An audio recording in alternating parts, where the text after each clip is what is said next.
2026년 새해를 시작하면서 앞으로 몇 주 동안 애굽에서 해방된 이스라엘 자손이 시내산에서 하나님을 만나고 거룩한 하나님의 백성이 되어가는 말씀을 저와 여러분들이 나누게 될 것입니다.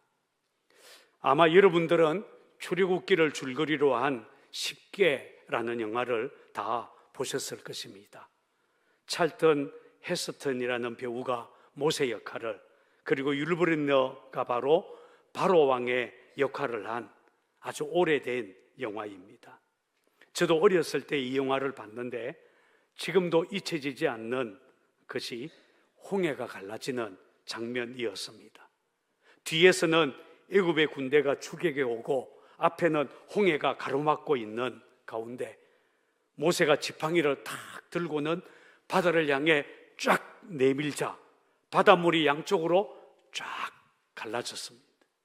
그리고 이스라엘 자손들이 바닷길을 걸어 홍해를 건너는 장면, 아무리 봐도 참 멋진 장면이었습니다. 여러분, 출애굽기의 주제는 한마디로 하나님의 백성입니다. 하나님께서 애굽 땅에서 고난 당하고 있던 이스라엘 자손의 부르짖음을 듣고 그들을 애굽의 손에서 구원해 내셨습니다. 그리고 시내산으로 그들을 인도하여 언약을 맺고 하나님의 백성으로 삼아 주셨습니다. 나는 너희의 하나님이요 너희는 내 백성이라고 하신 것입니다. 여러분, 우리가 구원을 받고 하나님의 백성이 되었다는 것은 단순히 죽어서 천국 가는 그 정도를 말하는 것이 아닙니다. 그저 어느 교회 교인 멤버가 되는 것 정도로 생각해서는 안 됩니다. 하나님의 백성이 된다는 것은 정말 놀라운 일입니다. 애굽 왕 바로는 처음에는 하나님의 백성이 어떤 존재인지 잘 몰랐습니다. 모세가 와서 하나님께서 내 백성을 내보내라고 하셨다라고 했을 때 그 말이 아무것도 아니라고 생각하고 무시했습니다. 모세가 뭐라고? 내가 왜 그따위 말을 듣고 히브리인들을 내보내야 하는가? 히브리인들이 너무 편해서 그런 소리 하는 것이겠지 하고는 오히려 더 괴롭혔습니다. 그런데 그건 착각이었습니다. 모세를 보낸 하나님은 전능하신 창조주이십니다. 결국 어떻게 되었습니까? 하나님께서 애굽 땅에 10가지 재앙을 내리고 애굽의 장자들이 다 죽게 되자 바로 왕은 모세 앞에 무릎을 꿇고 말았습니다. 그리고 하나님의 백성 이스라엘을 내보낼 수밖에 없었습니다. 하나님의 백성 바로 왕이 마음대로 할 수 있는 그런 존재가 아니라는 것입니다.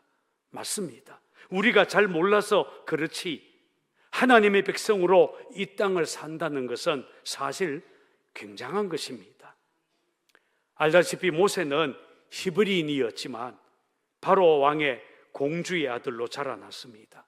어렸을 때 나일강에 버려진 모세를 바로의 공주가 발견해서 자기 아들로 삼았습니다. 그러나 모세 자신은 늘 나는 애굽 사람이 아니요 히브리인이다, 하나님의 백성이다 라는 사실을 잘 알고 있었습니다. 그래서 그의 젊은 날 그의 가슴을 뜨겁게 했던 꿈과 야망은 자기 동족 히브리인들을 애굽의 압제에서 건져내는 것이었습니다. 어느 날 그는 밖에 나갔다가 애굽 사람과 히브리인이 다투고 있는 것을 봤습니다. 좌우를 살펴보니 사람이 없었습니다. 그래서 그 애굽 사람을 쳐 죽여 모래 속에 묻었습니다. 그러면 당연히 히브리인들이 자신을 그들의 지도자로 인정해 줄 알았습니다. 그러나 아니었죠. 이튿날 나가보니까 이번에는 히브리인 둘이 싸우고 있었습니다. 잘못한 사람에게 당신은 왜 동족을 때리시오 이렇게 하자 그 사람이 어제는 애굽 사람을 죽이더니 오늘은 나를 죽이려고 하느냐 하는 바람에 그만 애굽 사람을 죽인 것이 들통나고 말았습니다. 그 길로 모세는 저 멀리 미디안 광야로 도망을 쳤지요. 그리고 그곳에서 40년 나그네로 지내면서 결혼하여 장인 이도르의 양을 치는 목자로 살게 되었습니다. 젊은 날 그의 가슴을 뜨겁게 했던 꿈과 야망 다 잃어버렸습니다. 열정 다 식어버렸습니다. 그렇게 40년이 지난 어느 날 그의 인생이 완전히 바뀌는 사건이 일어나게 됩니다. 떨기나무 불꽃 가운데서 하나님이 모세에게 나타나신 것입니다. 양떼를 몰고 광야를 지나 호렙산에 이르렀을 때 떨기나무에 불이 붙은 것을 보게 되죠. 그런데 이상하게 불은 활활 타오르는데 나무가 타지 않았습니다. 이상하게 여긴 모세가 그 불을 보려고 가까이 갔을 때 하나님이 그를 불렀습니다. 모세야, 모세야. 그리고 잃어버렸던 그의 꿈과 열정 다시 회복시켜 주었습니다. 하나님이 이렇게 말씀하셨습니다. 내가 애굽에 있는 내 백성의 고통을 분명히 보고 그들의 부르짖음을 듣고 그 근심을 알고 내가 그들을 애굽인의 손에서 건져내려고 한다. 이제 내가 너를 바로에게 보내어 내 백성을 애굽에서 인도하여 내게 하리라. 그때 모세의 나이 80이었지만 하나님을 만나고 그 음성을 듣는 순간 그의 가슴에 하나님의 불이 임하게 되었습니다. 이스라엘 백성들을 저 애굽에서 구원하는 일, 자신의 모든 것을 걸게 되었습니다. 잃어버렸던 꿈을 되찾았습니다. 냉랭하게 식었던 열정 다시 그의 가슴을 불타게 만들었습니다. 여러분, 제 생각에는 요즘 우리 한국 교회의 문제는 열정을 잃어버린 교인들이라는 생각이 듭니다. 열정이 식은 목회자들, 열정을 잃어버린 성도들이 얼마나 많은지 모릅니다. 분명히 교회는 출석하고 있는데 하나님보다 세상을 더 사랑합니다. 하나님이 주신 꿈과 비전이 아니라 세상 욕망으로 가슴이 불타는 사람들이 너무 많습니다. 회심했다고 말하는 성도들도 시간이 지나면서 자신도 모르게 세상으로 되돌아가고 있습니다. 왜 이렇게 되어가고 있을까요? 그들의 가슴에 하나님의 불이 꺼져버렸기 때문입니다. 하나님을 향한 열정이 냉랭하게 식어버렸기 때문입니다. 혹시 상곡교회 성도 여러분은 어떻습니까? 여러분의 가슴에는 여전히 하나님의 불이 있습니까? 왜 이렇게 아멘을 아무도 안 합니까? 하나님을 향한 열정이 여러분들의 가슴 속에 불타오르고 있습니까? 대답을 하려고 하니까 양심의 가책이 되어서 대답을 못하는 것 같아요. 여러분, 성경에 보면 우리 믿음의 선배들은 하나님을 향한 열정이 있었습니다. 에레미야 선지자를 보십시오. 반대자들에게 막혀 치욕을 당했지만 하나님의 말씀을 전하지 않고는 견딜 수 없는 마음이 있었습니다. 그는 내가 다시는 여호와를 선포하지 않겠다고 하면 나의 마음이 불붙는 것 같아서 골수에 사무치니 견딜 수가 없다고 고백했습니다. 이사야 선지자도 마찬가지입니다.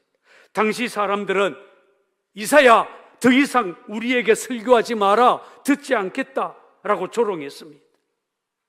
그래도 그는 듣기는 들어도 깨닫지 못하고 보기는 보아도 알지 못하는 그들에게 하나님의 말씀을 계속 전했습니다.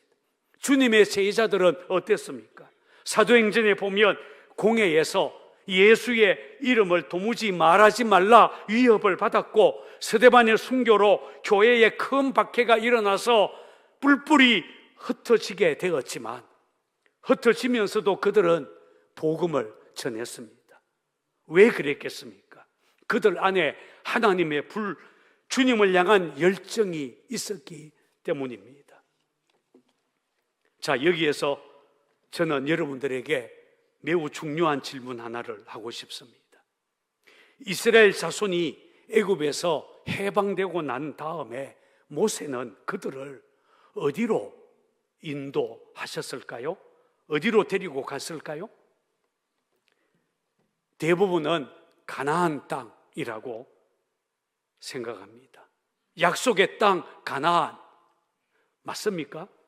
모세는 이스라엘 백성들을 그곳으로 바로 데리고 갔을까요? 아닙니다. 모세는 가나안 땅을 향하지 않았습니다. 하나님의 산, 호렙산, 시내산으로 향했습니다. 만약 가나안 땅으로 가려고 했다면 해변길, 열하루길에 갈 수 있는 가까운 길로 갔을 것입니다. 모세는 이스라엘 자손들을 데리고 시내산으로 향했습니다.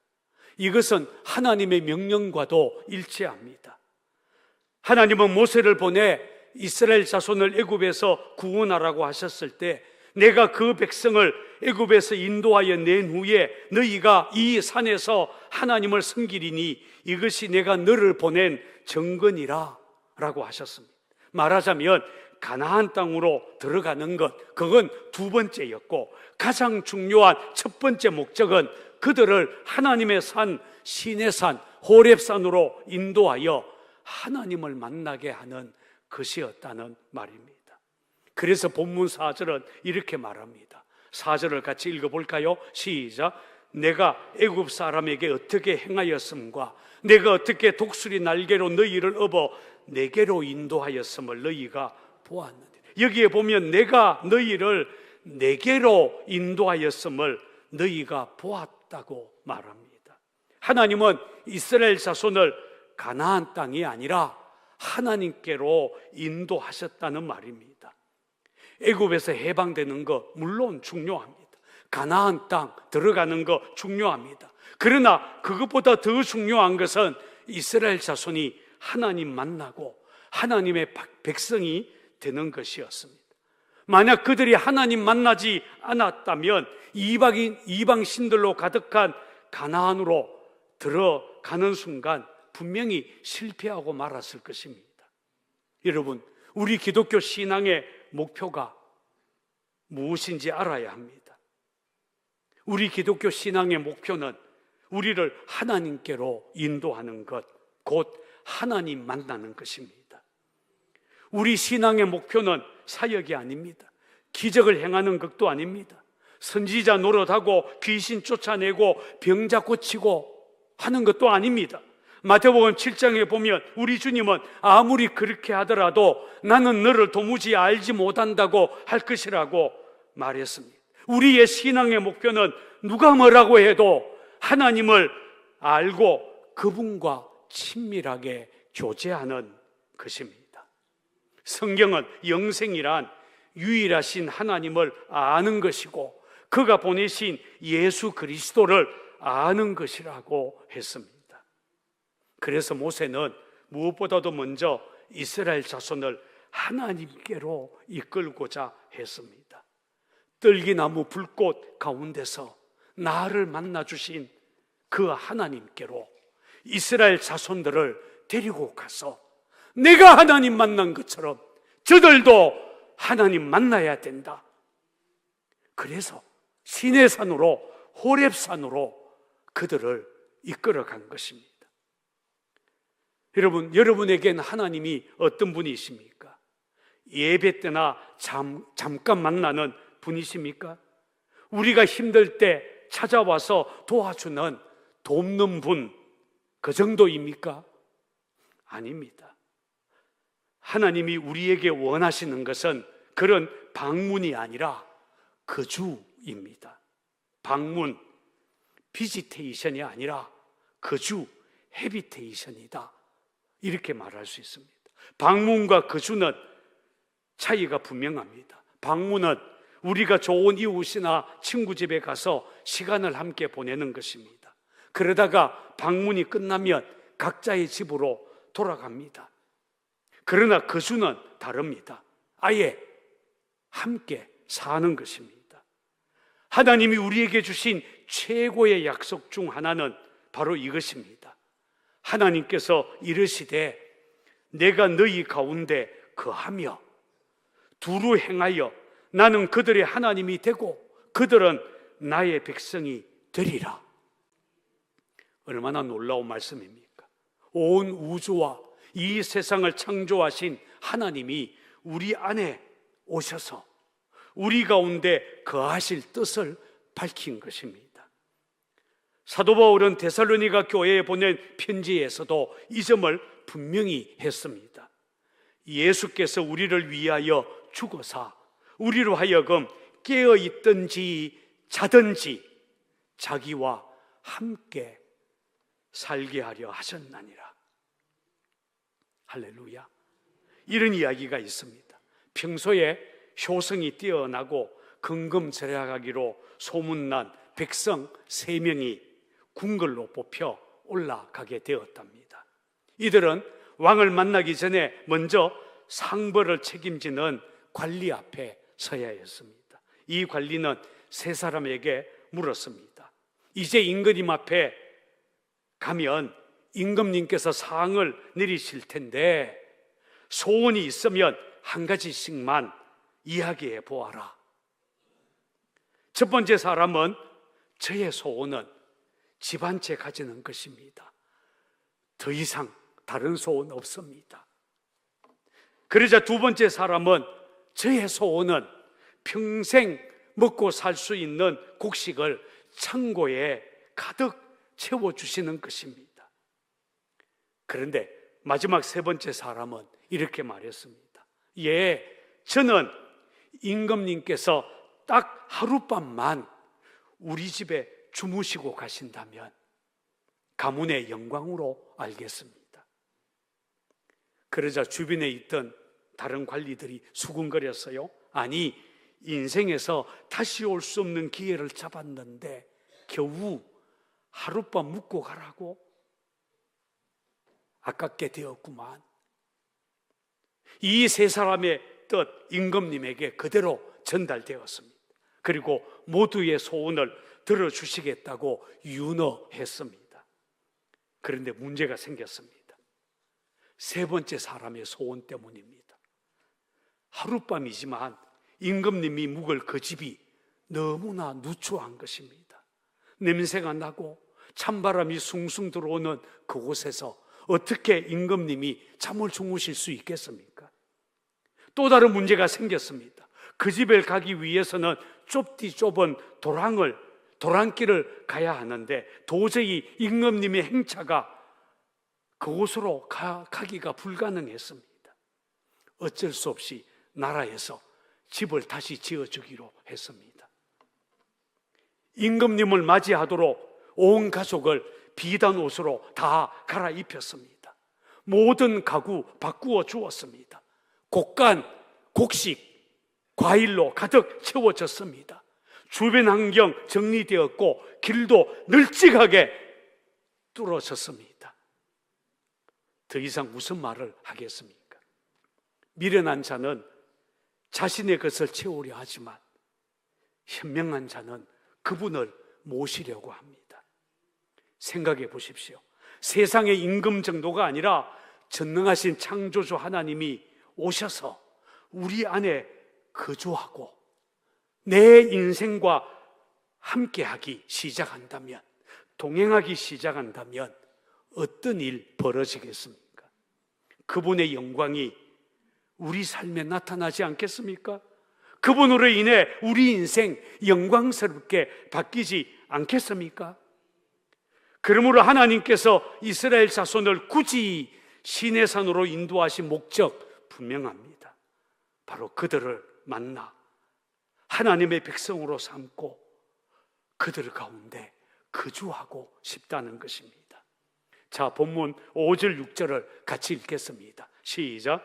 세계가 다 내게 속하였나니 너희가 내 말을 잘 듣고 내 언약을 지키면 너희는 모든 민족 중에서 내 소유가 되겠고 너희가 내게 대하여 제사장 나라가 되며 거룩한 백성이 되리라. 너는 이 말을 이스라엘 자손에게 전할지니. 보세요. 여기 보면 하나님은 이스라엘 자손에게 3가지 약속하셨습니다.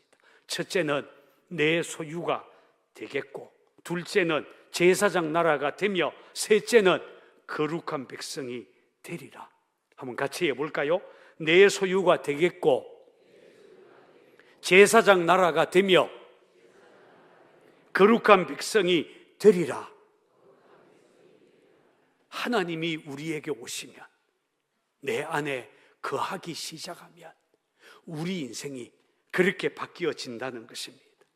특별히 여기에 나오는 내 소유가 되겠고 라는 말은 온 세계 모든 민족이 다 하나님의 것이지만 그 중에서 특별히 이스라엘 자손을 하나님은 자신의 소유로 삼겠다고 하신 것입니다.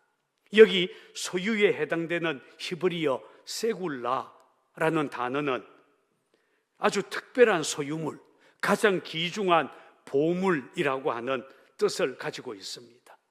하나님은 지금 이스라엘 자손에게 나는 너를 보배처럼, 보배와 같은 존재로 만들어 줄 거야. 너는 내 보배가 될 거야. 이렇게 말씀하고 있다는 것입니다. 놀랍지 않습니까?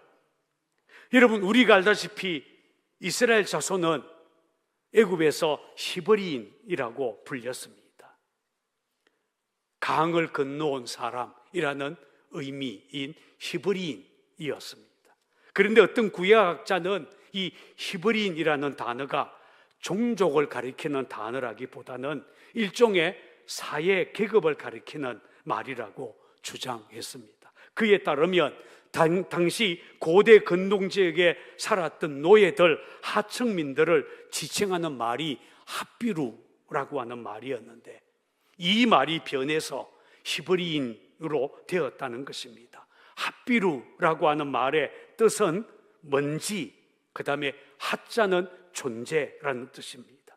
만약 이 말이 사실이라면 이스라엘 자손들은 애굽에서 핫비루였습니다. 천민계층, 노예였습니다. 볼품없는 사람들이었습니다. 세상 그 누구로부터 소중히 여김을 받았던 자들이 아닙니다.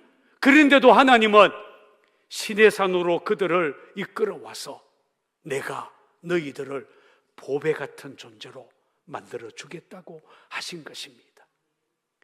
놀랍지 않습니까? 여러분, 우리가 예수 안에서 얻은 구원이 바로 이런 것입니다. 구원이란 어떤 의미에서는 신분이 바뀌는 것입니다. 구원받기 이전에 저와 여러분들은 어떤 사람이었습니까? 죄의 종, 영원히 멸망받을 진노의 자녀였습니다. 그런데 주님은 우리를 그런 모든 저주와 어둠에서 건져내어 하나님의 자녀로 삼아주셨습니다.